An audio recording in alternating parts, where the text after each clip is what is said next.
Yo ballers! Here we go again. This is Kicks Contest, I am Ljoha Matras Fly White, and today we're gonna test the Nike Book 1. Let's go!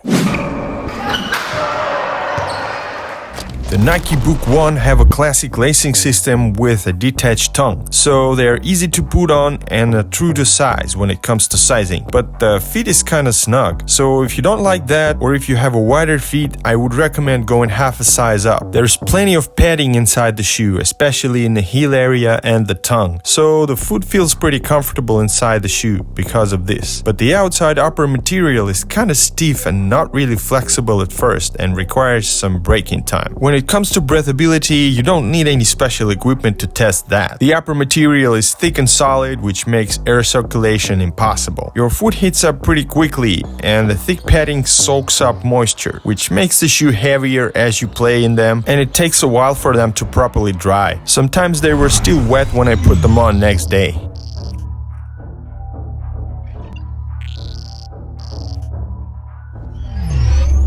There's a layer of Cushlon 2.0 foam in the midsole and a Zoom Air unit in the heel for cushioning in the Nike Book 1. Midsole has rough texture and it makes it look like it's a lifestyle shoe, like the Nike Blazers or Air Force Ones. In fact, it's softer than it looks and it does give you enough impact protection. And I flew a lot in these, with a few dunk sessions and a dunk contest for a YouTube show on a hard FIBA 3-on-3 court. There is enough impact protection in the heel where the foam is combined with the Air Zoom unit. In the forefoot, I felt impact at times when I landed too hard, but it gives you great court feel, so if you're a lighter guard and don't dunk on every possession, you should be good.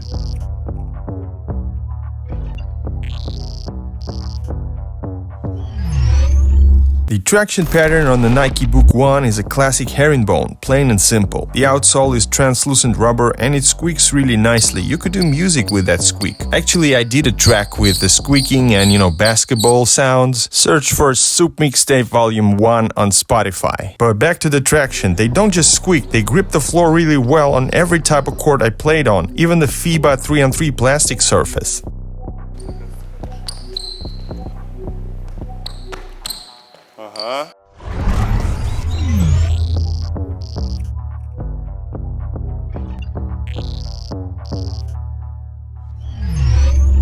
Talking about the materials on the Nike Book 1, I can say they are functional, but I can say they are premium for sure. The toe box is faux leather, the swoosh is made of tumbled leather, the ankle collar is a perforated faux suede. The assembly quality is pretty good and the most parts are stitched through like they do it on the Nike Air Force 1, for example. Each shoe weighs 421 grams or 14.8 ounces in size 12 US, which is acceptable and lower than some other models.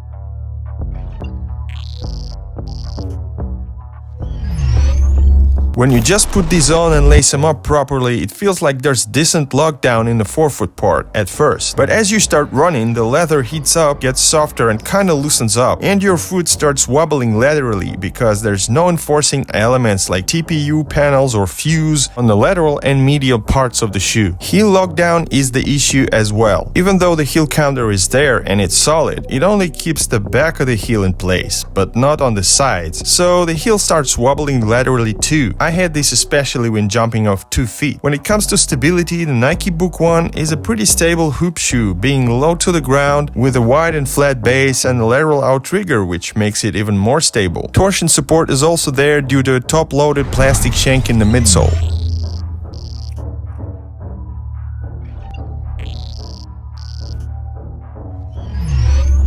The Nike Book 1 scored 80 points in our test, which is not the first time from Nike this season. If you look at this overall score, you could say it's a decent hoop shoe, like a B+ or something, but it's kinda deceiving because their safety score is not good, with lacking support and lockdown, which is quite crucial for basketball. With this said, I can only recommend Nike Book 1 strictly for light and coordinated guards and wing players, more geared for playing on the perimeter and not driving to the rim too much. But I'll definitely keep these because I like the looks, materials and style, and they match with my Kicks Contest socks well. I'll mostly use these for casual wear, but they will give me an option of being able to hoop whenever I want while walking around my hood. So that's it for today, guys. I hope you liked the video. If you did, please hit that thumbs up button, that helps us very much. And also subscribe to the channel if you're not. The next models will be Zion 3 and the first signature shoe of Anthony Edwards with Adidas. So stay tuned for that. And also find us on Instagram at Kicks Contest World, where we post teasers, first impressions, basketball and sneaker news. See you there. This was Kicks Contest. I'm Ljocha Matras Fly White. Peace everyone. Kushti Supchik. Bam!